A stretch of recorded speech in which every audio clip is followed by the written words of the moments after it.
내 평생의 선하심과 인자하심이 반드시 나를 따르리니 내가 여호와의 집에 영원히 살리로다. 아멘.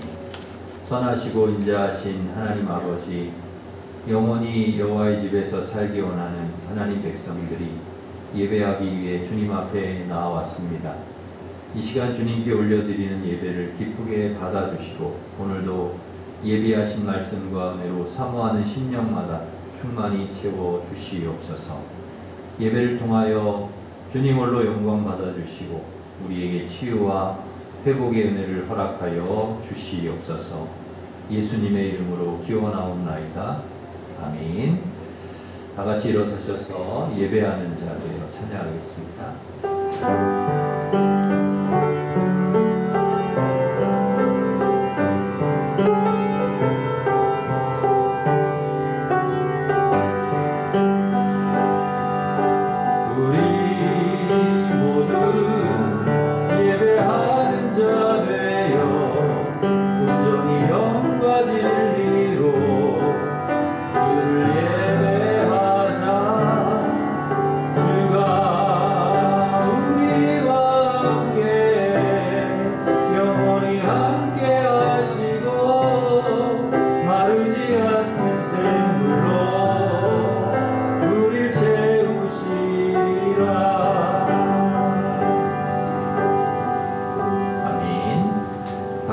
고백의 기도를 같이 드리겠습니다.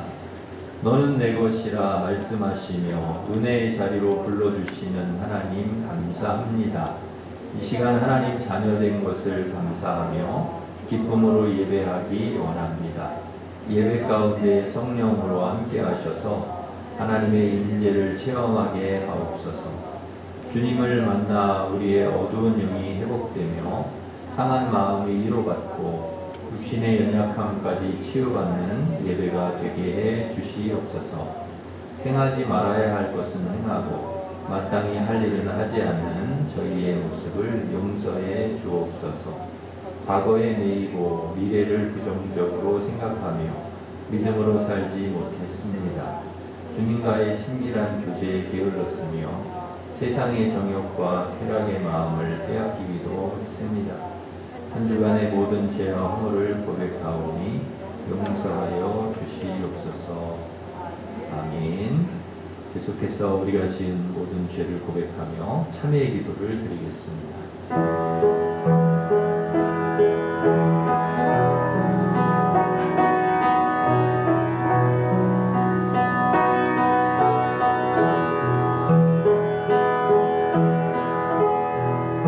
만일 우리가 우리 죄를 자백하면 그는 기쁘시고 의로우사 우리 죄를 사하시며 우리를 모든 불의에서 깨끗하게 하실 것이요.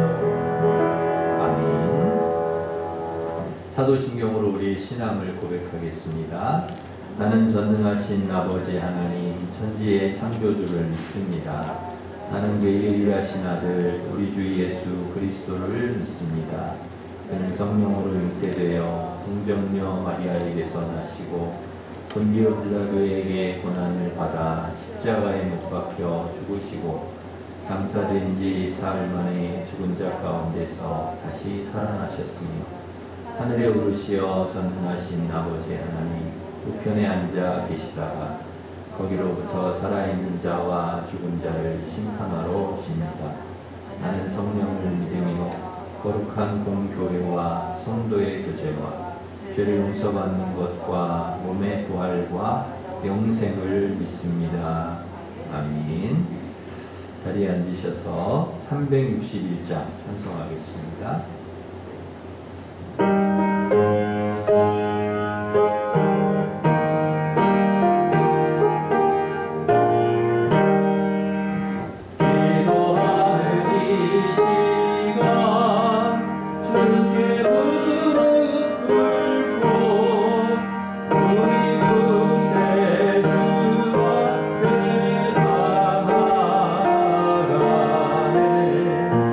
믿음으로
기도해 기도하시겠습니다.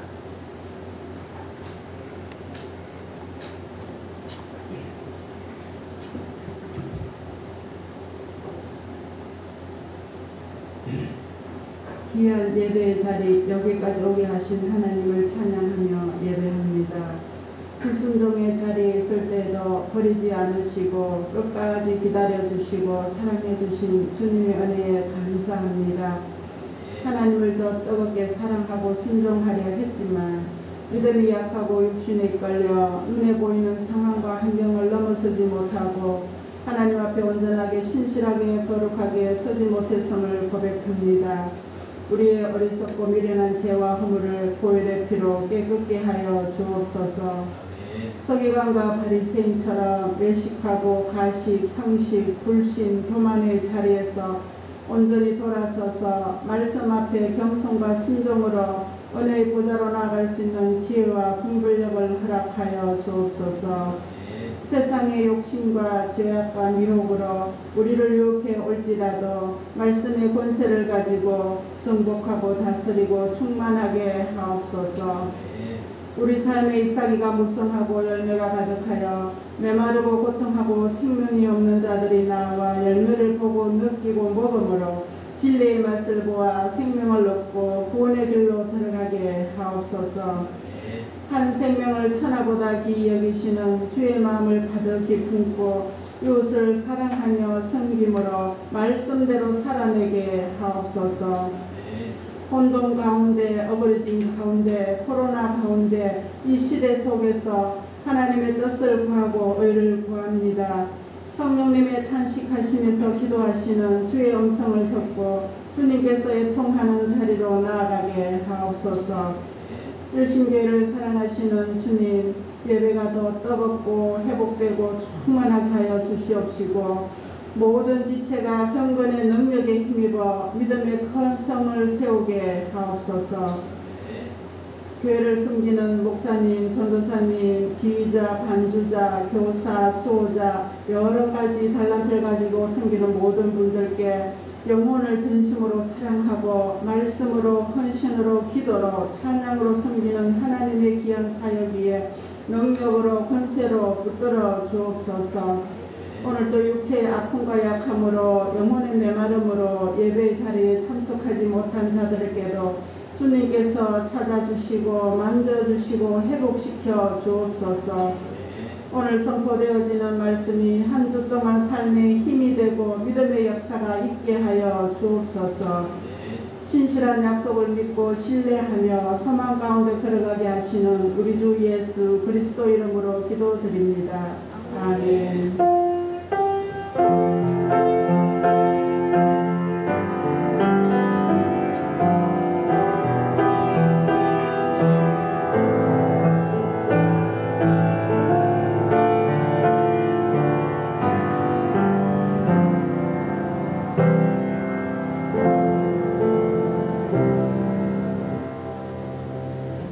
이제 다 같이 일어서셔서 봉헌 찬양하시면서 봉헌하겠습니다.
하나님 아버지, 지금까지 저희들에게 베풀어 주신 은혜와 사랑 감사드리며 온전한 11조 감사 선교장학권 주 1,000번째 주일헌금을 드리오니 기쁘게 받아주시고 성도들 가정의 평안과 건강, 자녀와 사업의 형통을 허락하여 주시옵소서.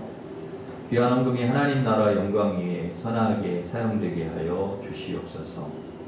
사랑하는 성도들 코로나에서 지켜주시고 굳건한 믿음 주셔서 주님께 드리는 예배를 통하여 힘을 얻고 세상에서 늘 승리하게 하여 주옵소서. 우리 자녀들 믿음 생활, 학교와 직장 생활 잘하게 하시고 소원하며 기도하는 진학과 취업, 결혼, 임신의 길도 순탄하게 허락하여 주옵소서. 최남주 장로님, 어묵순 권사님, 이영순 권사님, 김필숙 권사님, 권영자 집사님, 허승모 집사님, 김혜순 권사님, 홍기호 권사님을 비롯하여 장단기적으로 투병 중인 사랑하는 성도들 병을 치료하여 주시고 고난 중에 성도들 건져 주시옵소서.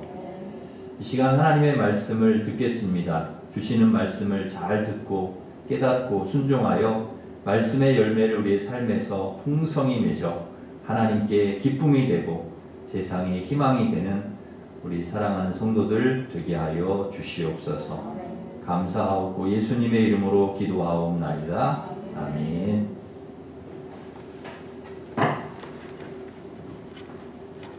교회 소식을 전해드리겠습니다. 그거를 참고하시기 바랍니다. 오늘 3부 예배 후에는 공동의회로 모이겠습니다. 설 명절 예배 순서지를 비치해 놓았습니다. 필요하신 분들 가져가셔서 사용하시기 바랍니다. 말씀 카드 그리고 기도 제목 자유롭게 뽑으시고 또 적으셔서 넣으시면 제가 기도하겠습니다. 연중 계획안 게시판을 보시고 예배 담당해 주시면 되겠습니다. 크로마프 배우길 원하시는 분은 사무실로 신청해 주시기 바랍니다. 수험생을 위해서 계속 기도해 주시기 바랍니다. 17구역에 우리 김태성 청년, 김병석 집사님, 김동수 권사님 아들이 전역했습니다. 네, 축하를 드립니다. 그리고 우리 최남주 장로님이 이렇게 천장에 뭐를 고치시다가 의자 밟고 고치시다가 그 의자가 이렇게 기울뚱하는 바람에 이렇게 넘어지시면서 그 식탁에 이렇게 갈비뼈를 부딪히셔가지고 좀 많이 다치셨습니다. 그 8대가 금이 갔다고 하시는데 하여튼 잘 회복되실 수 있도록 기도해 주시면 좋겠습니다. 입원 중에 계신데 기도해 주시기를 바랍니다. 그 외에도 우리 환우들을 위해서 계속해서 기도해 주시기를 바랍니다. 우리 옆에 있는 분과 서로 인사하겠습니다. 반갑습니다. 오늘도 은혜 받으시기 바랍니다. 우리 축복하겠습니다.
하나님께서 주시는 말씀은 누가복음 6장 11절에서 19절 말씀입니다. 누가복음 6장 11절에서 19절 신약성경 98면에 있습니다.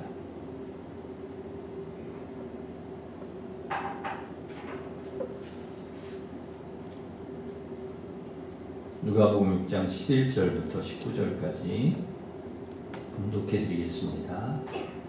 그들은 노기가 가득하여 예수를 어떻게 할까 하고 서로 의논하니라. 이때 예수께서 기도하시러 산으로 가사 밤이 새도록 하나님께 기도하시고 밝음에 그 제자들을 부르사 그 중에서 12를 택하여 사도라 칭하셨으니 곧 베드로라고도 이름을 주신 시몬과 그의 동생 안드레와 야고보와 요한과 빌립과 바돌로메와 마테와 도마와 알페오의 아들 야고보와 셀롯이라는 시몬과 야고보의 아들 유다와 예수를 파는 자가 될 가룟 유다라. 예수께서 그들과 함께 내려오사 평지에 서시니 그 제자의 많은 무리와 예수의 말씀도 듣고 병 고침을 받으려고 유대 사방과 예루살렘과 두로와 시돈의 해안으로부터 온 많은 백성도 있더라.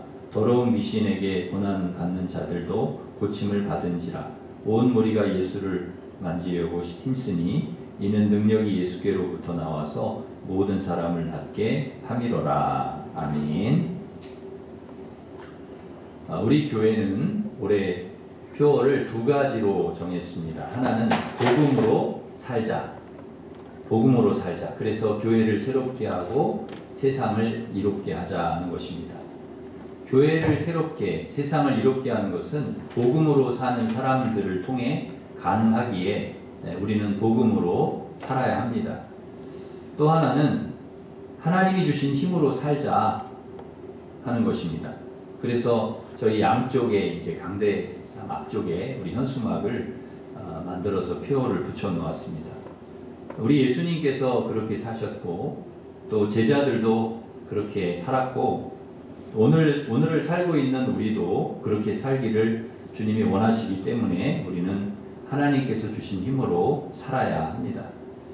오늘 말씀을 통해서 어떻게 사는 것이 하나님께서 주신 힘으로 사는 것인지 찾아보고 은혜를 나누려고 합니다. 오늘 본문 12절에 보니까 예수님께서 기도하시러 산에 가셔서 밤이 새도록 하나님께 기도하셨습니다. 예수님께서 기도하러 산에 가셨다. 무슨 기도입니까? 산기도이죠. 산기도. 산에 가서 기도하는 기도니까 산기도인데요. 여러분 혹시 산기도 해보신 적이 있으신지 모르겠습니다.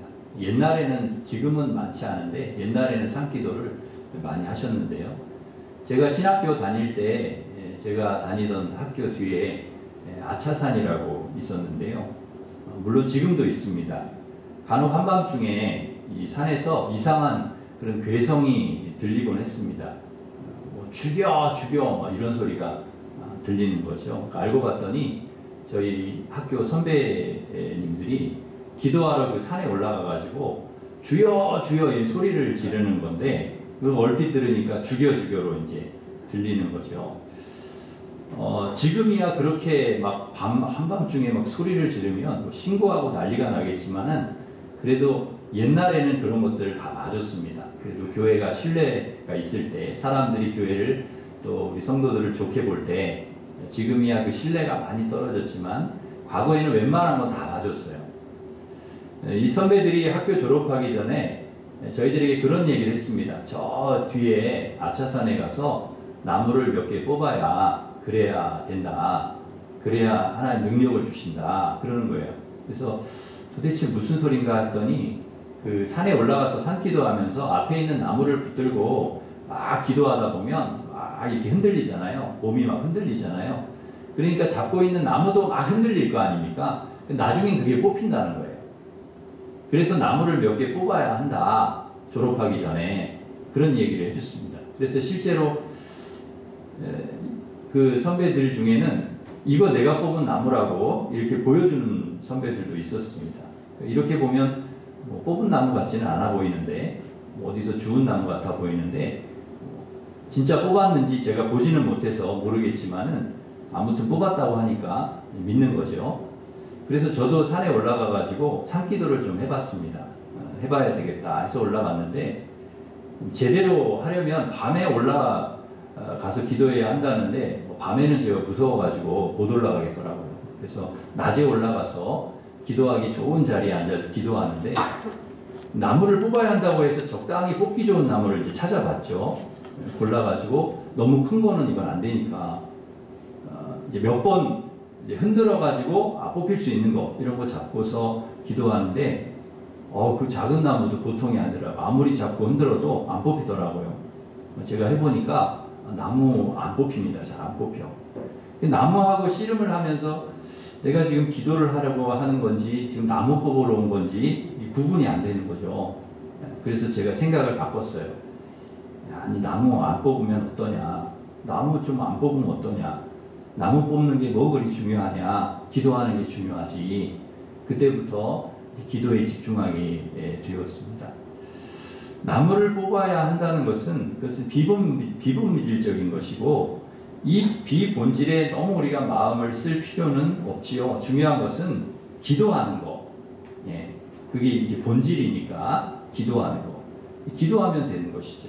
여러분 나무를 안 뽑으셔도 되니까 여러분 기도하시기를 바랍니다. 예수님은 산에 가셔서 밤이 새도록 기도하셨습니다.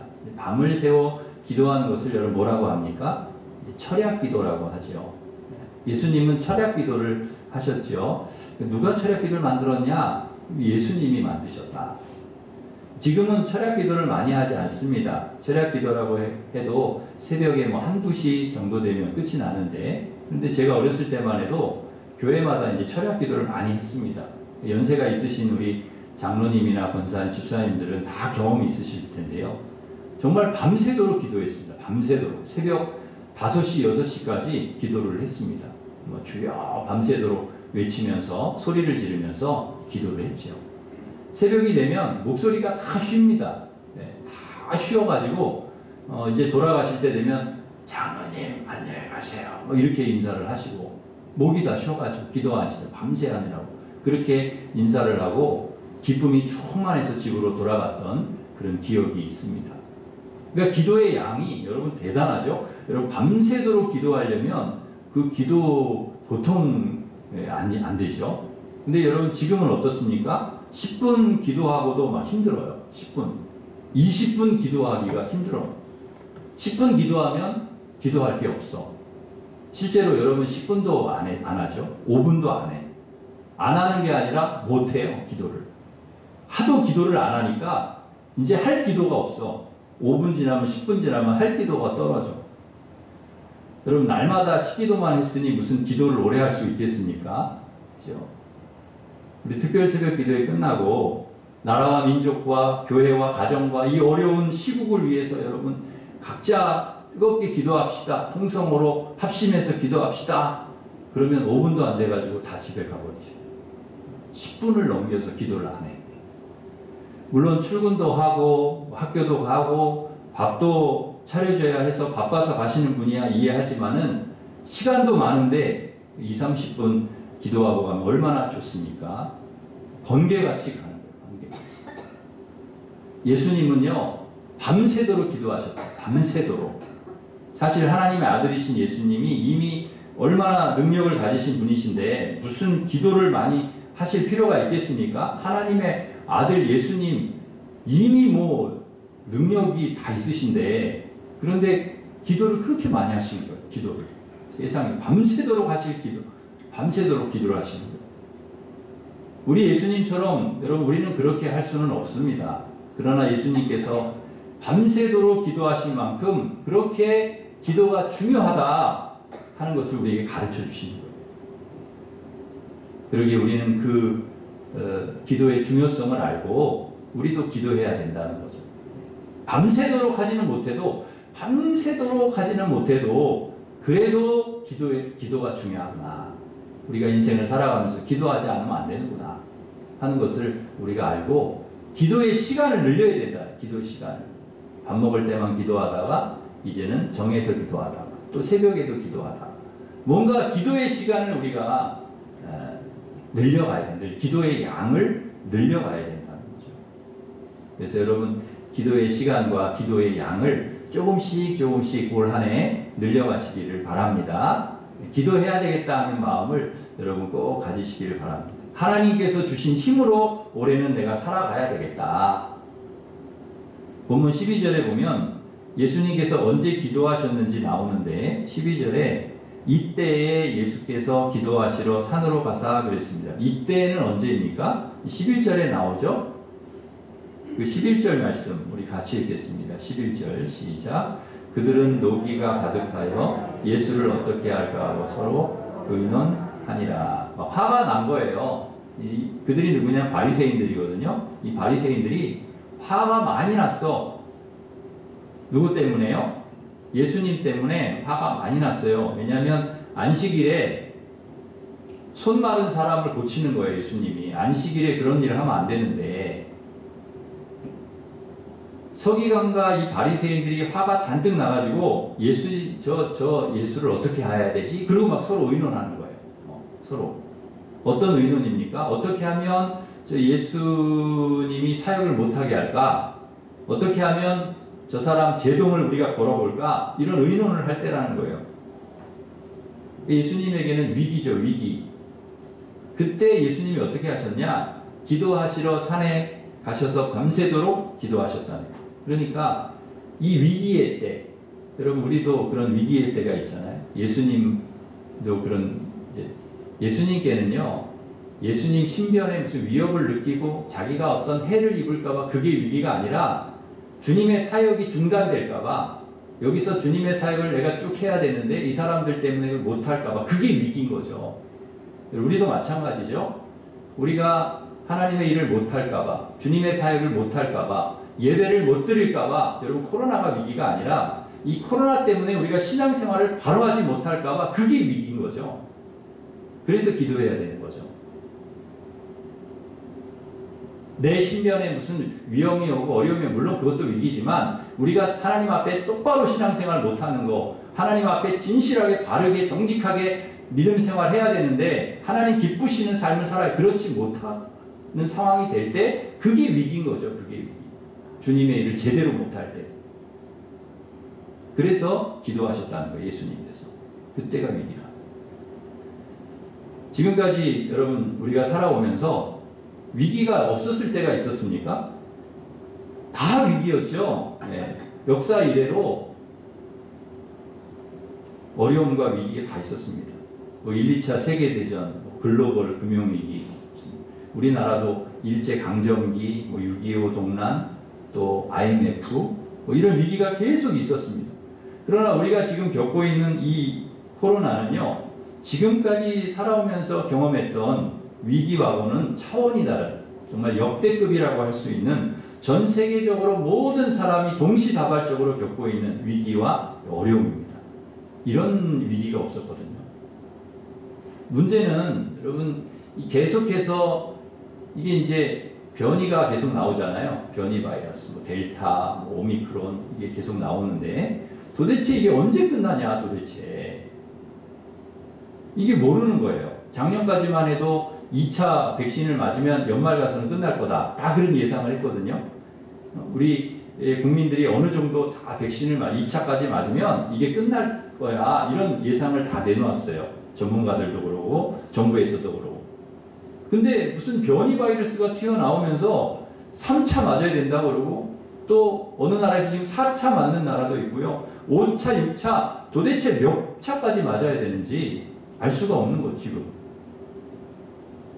여러분 오미크론으로 끝나면 좋지만 또 다른 변이가 나오면 어떻게 하나? 여러분 걱정하지 않을 수가 없고 안 나온다는 보장도 없어요.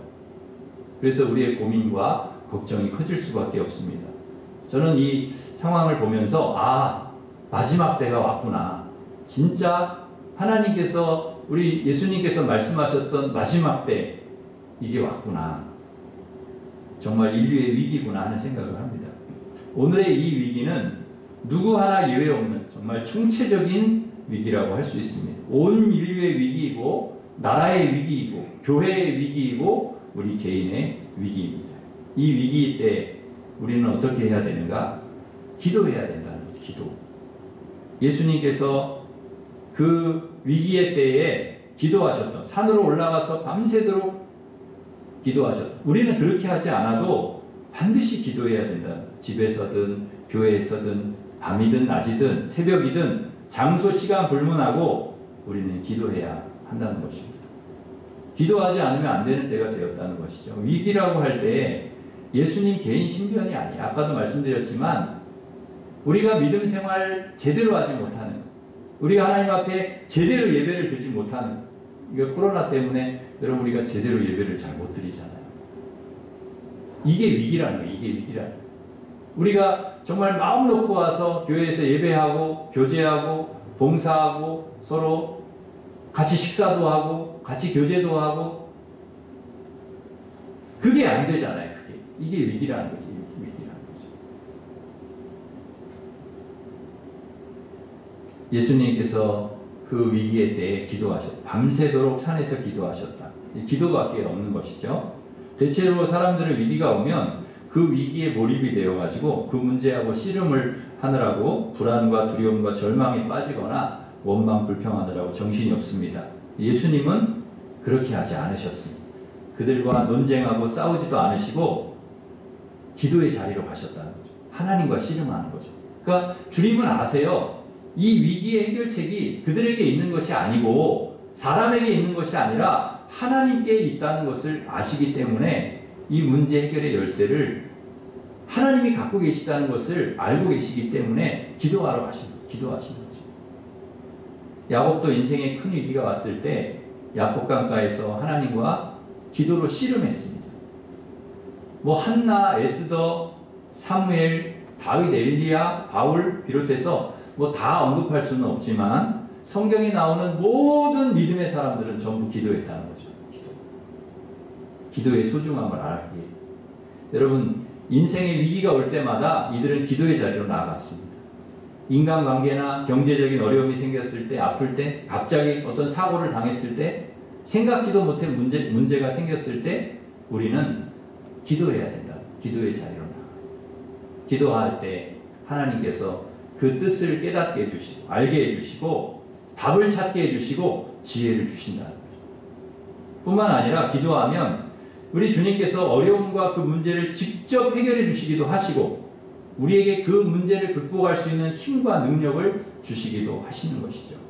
그러기에 우리는 고난이나 어려움이나 인생의 위기가 올 때에 기도해야 됩니다. 깨어서 기도해야 됩니다. 여러분, 기도의 파수꾼이 되시기를 바랍니다. 기도의 파수꾼, 기도의 300용사들이 되시기를 바랍니다. 여러분 기도할 때 개인과 가정과 교회가 살아나고 민족이 살아나게 될 줄 믿습니다. 하나님께서 반드시 여러분이 깨어서 이 시대에 깨어서 기도하실 때 하나님께서 반드시 도와주시고 선하게 우리를 인도해 주실 것을 믿습니다. 두 번째, 예수님은 중요한 일을 앞두고 기도하셨습니다. 위기 때 기도하셨고 중요한 일을 앞두고 기도하셨습니다. 13절 보시면 예수님은 밤새도록 산에서 기도하시고 날이 밝아가지고 하신 일이 뭡니까? 제자들을 부르셨어요. 제자를 부르셔가지고 그 중에 12명을 택해서 사도라고 칭하셨습니다. 예수님 사역에서 굉장히 중요한 사역 중에 하나는 뭐냐? 제자들을 세우는 일이에요. 제자들 부르셔서. 여러분, 아무나 세울 수 있습니까? 제자들? 아무나 못 세우죠. 중요한 일입니다. 제자를 세운다는 거예요. 많이 세우는 것도 아니에요. 제자들을. 그 제자들 오는 사람 다 제자로 세우는 게 아니고 12명 딱 12명 세워서 하나님 나라와 하나님의 뜻을 이루어야 하시기 때문에 밤새도록 기도하셨다는 거죠. 그리고 12명을 택해서 사도로 세우셨습니다. 여러분, 제자와 사도는 비슷하지만 오늘 본문에는 좀 구분되어 있습니다. 제자들을 부르셔가지고 그 중에 12명을 사도로 택했다는 거예요. 그러니까 제자는 많을 수 있어요. 제자는 많아. 우리 교회 또 보면 제자교회 뭐 이런 교회들 많잖아요. 제자훈련 뭐 이런 게 많잖아요. 제자는 많아. 그러나 사도는 12명, 12명. 택해서 12명 택하셨다는 거예요. 그 많은 제자 중에 12명을 사도로 택했다. 그러면 제자와 사도는 어떻게 다른가? 제자는 예수님을 따르는 자이고 사도는 주의 일을 하도록 보냄을 받은 자예요. 사명자라는 거죠. 왜 성경은 제자와 사도를 구분해서 사용했을까? 주님을 따르는 제자라고 해서 모두가 주님으로부터 보냄을 받은 자로 살지는 않기 때문입니다. 주님을 잘 따르는 것도 중요하지만 주님께서 주신 사명을, 맡겨주신 사명을 잘 감당하는 것, 이건 더 중요하다는 것입니다. 사명자로 산다. 기도하고 예수님께서 세우신 이 12명의 사도가 누구인가 하면 여러분도 오늘 본문에 나와 있죠. 여러분도 잘 아시듯이 베드로, 안드레, 야고보, 요한, 빌립, 바돌로메, 마태, 도마, 알페오의 아들 야고보, 셀로닌 시몬, 야고보의 아들 유다, 가룟 유다. 참 귀한 분들이죠. 그런데 이들 중에는 예수님을 판 가룟 유다도 있습니다. 그는 처음부터 예수님을 배신하려고 했던 사람은 아니었죠. 중간에 변질된. 여러분, 이 변화되고 새로워진다는 건 굉장히 좋은 겁니다. 우리가 예수님을 믿고 변화됐다, 새로워졌다, 우리가 성장했다, 성숙했다, 성화되어졌다. 이건 굉장히 좋은 겁니다. 그런데 변질됐다, 이건 나쁜 거죠. 안 좋은 거죠. 여러분, 마귀의 유혹에 넘어가면, 우리도 시험에 넘어가면, 죄 가운데 살아가면 우리도 변질될 수 있습니다. 가룟 유다 같이 될 수 있어요. 그래서 여러분, 우리가 현재 신앙의 모습이 어떠한가도 중요하지만 우리의 마지막 모습이 어떤가는 더 중요합니다. 어떻게 우리 마지막을 마무리하고 하나님 앞에 가는가, 이게 굉장히 중요합니다. 처음은 잘 시작했는데 마지막은 형편없어. 변질됐어. 우리의 신앙이. 그러면 안 된다는 거죠. 끝까지 믿음을 지켜야 됩니다. 끝까지. 우리의 달려갈 길을 다 마칠 때까지 믿음을 지켜야 된다. 마지막 모습이 중요하기 때문에, 마지막이 아름다워야 되기 때문에 끝까지 처음과 나중에 한결같은 사람. 그러나 여러분, 더 중요한 것은 처음부터 끝까지 똑같은 것도 중요하지만 한 단계 한 단계, 한 걸음 한 걸음 더 성장해가는, 더 자라가는, 그래서 그리스도의 장성한 분량까지 자라가는 그런 게 우리에게 있어야 된다는 것이죠. 퇴보하고 변질되고 정체되고 아니고요. 성숙하고 성장하고 성화되어가는, 날마다 주님께 더 가까이 나아가는 그런 우리 성도들이 되시길 간절히 바랍니다. 아브라함의 종 다메섹 엘리에셀은 주인에게 막중한 임무를 부여받았습니다. 나는 늙어서 고향 못 가니까, 고향까지 못 가니까 이삭도 데리고 가지 말고 너가 고향 가가지고 내 며느리 될 사람을 좀 데려와라. 허벅지 밑에 손 넣고 맹세까지 시킵니다. 왕 부담이죠. 너무 부담스럽습니다. 아니, 어떤 여자가 신랑 얼굴도 안 보고 그냥 알겠다고 따라올 여자가 어디 있겠습니까? 얼굴이라도 봐야지, 사진이라도 좀 보여줘야 될 거 아닙니까? 여러분 같으면은 가자고 그러면 가시겠어요? 그 먼 길을? 평생을 한 남자에게 또 한 남자와 같이 살아가야 되는데 그냥 따라가시겠어요? 여러분, 설령 그 여자가 따라왔다, 그 여자를 데려왔다 해도 딱 보고서는 마음에 안 들다 그러면 어떻게 할 겁니까? 한 사람이라도 마음에 안 든다 그럼 어떻게 할까요? 이게 여러분 어려운 일이잖아요. 그 며느리를 데려온다는 게 이게 보통 어려운 일이 아닌 거예요. 근데 이 늙은 종이 이 너무나 어렵고 중요한 일을 맡은 것입니다. 너무나 부담되는 거죠. 이렇게 중요한 일을 늙은 종에게 맡긴 것을 보면은 아브라함이 아들보다도 이 종을 더 신뢰하는 것 같아요. 아들한테 가서 네 부인 너 신부감 데려와라 이럴 수도 있잖아요. 아들을 안 보내. 늙은 종을 보낸단 말이에요. 이 종이 중요한 일을 앞두고 이 종이 훌륭하다는 걸 어디서 알 수 있느냐? 기도합니다. 기도해요.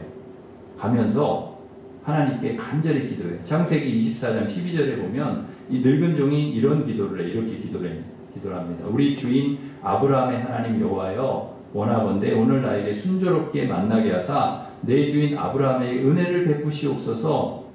순조롭게 만날 수 있게 해달라. 이런 기도를 해요. 그런데 놀랍게도 그가 기도한 대로 순조롭게 리브가를 만나게 되고 허락을 받고 데려옵니다. 그리고 이삭과 리브가가 보자마자 서로 첫눈에 반해. 그래가지고 사랑을 했다는 거예요. 놀라운 일이죠. 중요한 일을 앞두고 기도했더니 하나님께서 순조롭게 그 일을 이루어 주시더라는 거예요. 그 중요한 일을 앞두고 기도하니까. 여러분, 우리도 우리 인생길에 중요한 일이 얼마나 많습니까? 중요한 일이 있을 때마다 우리가 어떻게 해야 되느냐? 기도해야 된다는 거죠. 여러분, 기도하시기를 바랍니다. 수술을 해야 될 일이 있고 또 우리 자녀가 또 진로의 문제가 있고 경제적인 문제가 있고 여러 가지 인간관계들 이런 문제 중요한 일들이 너무 많잖아요. 우리의 인생에 있어서 그 일을 앞두고 우리 반드시 하나님 앞에 기도해야 된다.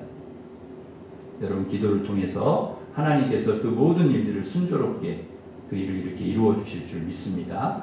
세 번째 기도하면 능력을 주십니다. 산에서 밤새도록 기도하신 후에 내려오셨는데 17절에 보니까 병고침을 받으려고요. 유대, 예루살렘, 두로, 시돈으로부터 수많은 사람들이 온 거예요. 이 사람들이 예수님을 막 만지려고 난리가 났습니다. 막 예수님 막 옷에 손을 대려고 예수님 만지려고 힘을 쓰는 거예요. 왜냐하면 예수님에게로부터 뭐가 나가요? 능력이 나가는 거예요. 예수님에게. 병 고치는 능력이 막 나가. 귀신이 나가는 능력이 막 나가는. 그래서 사람들의 병이 나아. 귀신이 막 나가는 거예요. 그래서 여러분 12의 혈루증을 앓는 여인이 왜 그렇게 예수님 옷자락에 붙들려고 했습니까? 주님에게 능력이 있으니까 주님 붙들려고 한 거지. 나를 낫게 하고 나를 치료하고 나를 살릴 수 있는 분이 주님이라는 걸 아니까 주님 붙들려고 하는 거예요. 여러분 왜 우리가 주님을 붙들고 살려고 합니까? 주님에게 능력이 있으니까. 주님 붙들면 우리가 사니까. 그래서 우리가 주님 붙들려고 하는 거 아닙니까? 그래서 주님 기도하려고 하는 거예요. 주님께. 여러분 주님 붙들면 살 줄 믿습니다. 주님 붙드는 사람이 산다니까요. 성경에 보십시오. 주님 붙드는 사람 다 살지 않습니까? 사는 거예요. 주님 붙들면 사는 거예요. 왜? 능력이 주님에게 있으니까. 능력이 주님으로부터 오니까. 그걸 아는 사람들은 주님 붙드는 것입니다. 더러운 귀신에 고난받는 자들도 다 사는 거예요. 병든 자 다 주님 붙들면 사는 거야. 엄청난 능력이 예수님에게 나오는 거예요. 도대체 여러분 이 능력이 어디서 온 겁니까? 예수님의 이 능력이 어디서 온 거예요? 물론 예수님이 하나님의 아들이시기 때문에 뭐 당연히 그렇게 능력이 오시는 거지만 굳이 기도하지 않으셔도 능력이 있으시고 능력을 행하실 수 있지만 충분히 병든 자 고치실 수 있고 귀신 쫓아내실 수가 있어요. 그럼에도 불구하고 예수님이 기도하셨다는 거죠. 여러분 능력이 많아. 예수님은 이미 뭐 능력을 행하실 수도 있어. 이미 대단하신 분이에요. 그럼에도 불구하고 기도하셨다는 거예요. 그 대단하신 우리 주님께서. 그럼 우리는 어떻습니까? 우리가 그렇게 대단한가요? 그렇지 않은데 기도하지 않아. 기도 안 하셔도 되실 것 같은데, 기도 안 하셔도 능력을 행하시고, 기도 안 하셔도 충분히 그런 일들을 행하실 것 같은데 기도하셨습니다. 그러면 저와 여러분은 오죽하겠습니까? 우리는 그 능력 많으신 하나님의 아들 예수님 기도하셨다면 한없이 부족하고 연약한 우리는 어떻게 하겠어요? 기도 안 할 수가 없어요. 기도 안 할 수, 기도해야 된다. 왜냐하면 능력이 하나님에게 오기 때문에, 하나님이 능력 주시기 때문이지. 능력이 어디서 오냐? 주님에게서 오는 거예요. 우리가 능력이 있습니까? 우리가 힘이 있습니까? 우리는 능력이 없으니까, 힘이 없으니까, 하나님께서 주시니까, 하나님께로부터 능력이 오니까, 힘이 오니까, 은혜가 오니까, 축복이 오니까, 기도할 수밖에 없다는 거죠. 그러면 하나님은 누구에게 능력을 주시냐? 기도하는 자에게 주십니다. 하나님께서 주신 힘으로 살겠다고 결심하고 기도하는 자. 하나님, 나는 내 힘으로 안 되니까, 나는 능력이 없으니까 주님이 주신 힘으로 살겠습니다. 그렇게 고백하는 자에게, 그러면서 하나님께 기도하는 자에게 능력을 주십니다. 아무에게나 능력을 주시겠어요? 아니, 그렇지 않습니다. 아무에게 능력 주시지 않습니다. 여러분 올 한 해 하나님께서 주신 힘으로 살겠다고 결심하고 여러분 기도하시기를 간절히 바랍니다. 하나님께서 반드시 여러분에게 능력을 주실 것을 믿습니다. 바울은 자신에게 능력이 없다는 것을 너무나 잘 알았습니다. 바울은요, 나에게 능력이 없다. 그래서 그는 뭐라고 고백합니까? 내게 능력 주시는 자 안에서 내가 모든 것을 할 수 있느니라. 여러분, 내가 능력이 있어서 내가 한다고 얘기하지 않습니다. 내게 능력을 주셔야 나는 할 수 있습니다. 내게 힘을 주셔야 나는 할 수 있습니다. 그래서 바울이 끊임없이 기도했던 것입니다. 제자들은 예수님께서 예루살렘과 온 유대와 사마리아와 땅끝까지 이른 내 증인이 되라, 이런 사명을 예수님 주셨어요. 그 사명을 받고 바로 막 그냥 능력 있이 복음을 전한 게 아니에요. 그들은 기도했습니다. 마가 다락방에 모여서 뜨겁게 기도했습니다. 왜냐하면 이 복음을 전하는 일, 이 제자로 사도로 살아가는 일, 이거는 그냥 능력 받지 않고는 안 되니까 능력을 받아야 할 수 있는 일이기 때문에 기도하자. 그리고 모여서 뜨겁게 기도한, 하나님께서 그 기도할 때 성령을 부어주시고 그들에게 능력을 주셔서 수많은 영혼을 살리는 생명의 역사를 그들을 통해 이루어주셨다.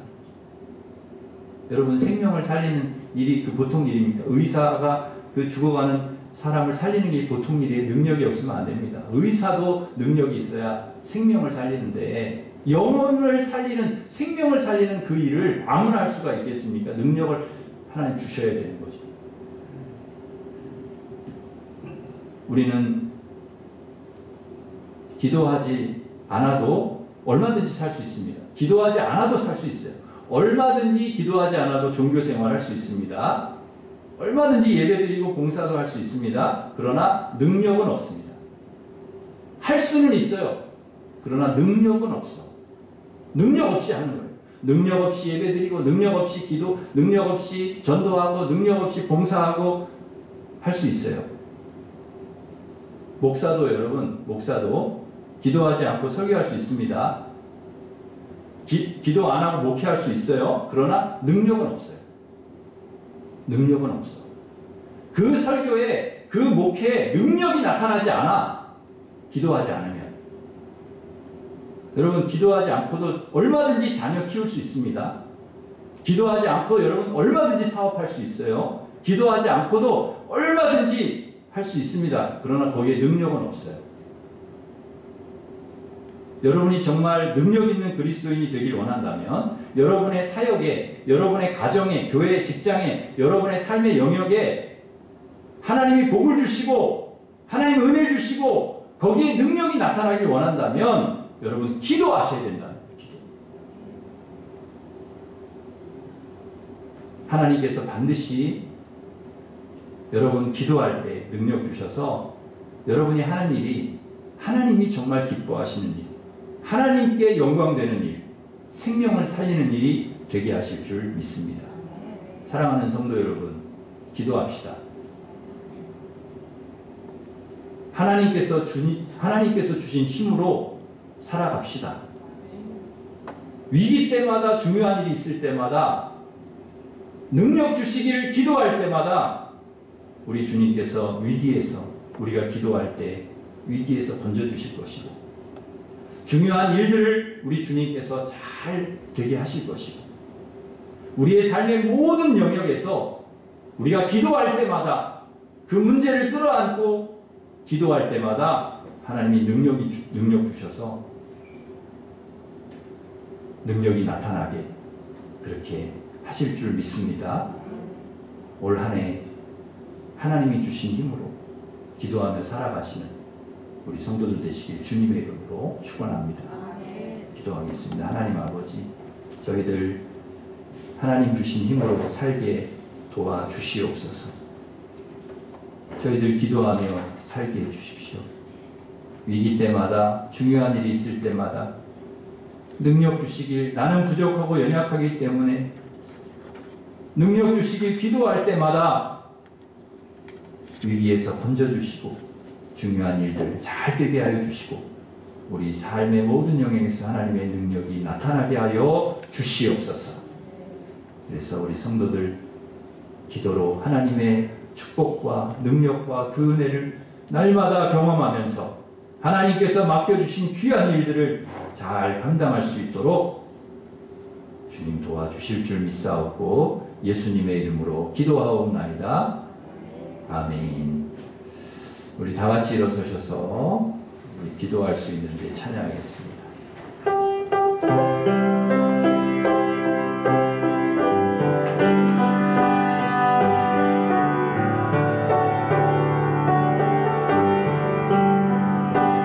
기도할 수 있는데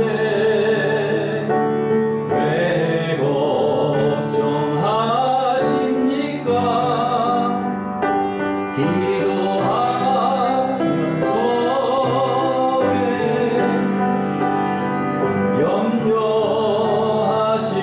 염려하십니까? 기도할 수 있는데 기도할 수 있는데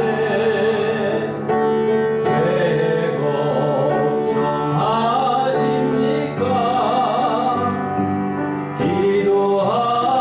기도하면서 왜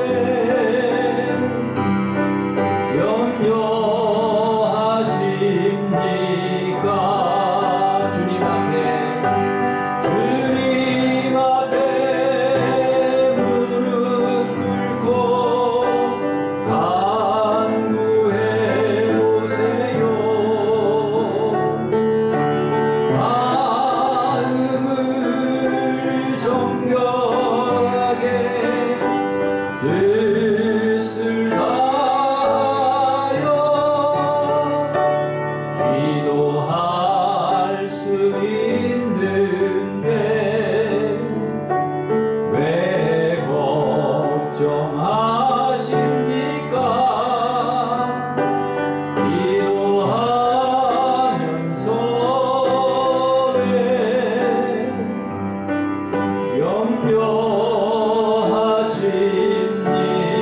염려하십니까? 이 시간 우리 같이 기도하겠습니다. 우리 결단하면서 기도하실 때 하나님, 올 한 해 하나님께서 주신 힘으로 살게 하여 주시옵소서. 위기 때마다, 중요한 일이 있을 때마다, 능력 주시길 기도할 때마다 하나님 위기에서 건져주시고 중요한 모든 일들이 잘 되게 하여 주시고 우리의 삶의 모든 영역에서 하나님의 능력 주셔서 그 모든 일들이 잘 되도록 하나님 역사하여 주시옵소서. 올 한 해 기도하며 사는 저희들 되게 하여 주십시오. 우리 합심해서 같이 기도하겠습니다. 하나님 아버지 감사합니다. 오늘도 하나님 저희들에게 귀한 말씀 주셔서 감사합니다. 올 한 해 하나님께서 주신 힘으로 사는 한 해가 되게 하여 주시옵소서. 위기 때마다, 중요한 일이 있을 때마다, 능력 주시길 기도할 때마다, 위기에서, 어려움에서, 문제에서 우리를 건져주시고 중요한 일들이 잘 해결되게 하여 주시고 우리의 삶의 모든 영역에 하나님의 능력이 나타나게 하여 주시옵소서. 그래서 하나님 우리를 통하여 하나님께서 맡겨주신 귀한 일들이 아버지 아름답게 이루어지게 하여 주시고 하나님께 영광이 되게 하여 주시고 많은 사람들에게 하나님 선한 영향력을 끼치면서 복되게 살아가는 우리 모든 성도들 되게 하여 주시옵소서. 예수님의 이름으로 기도하옵나이다. 아멘. 이제는 우리 주 예수 그리스도의 은혜와 하나님 사랑과 성령님의 교통하심이 하나님께서 주신 힘으로 기도로 살기를 원하는 우리 일심교회 모든 성도들 위해 이제로부터 영원토록 함께 하시기를 간절히 축원하옵나이다. 아멘.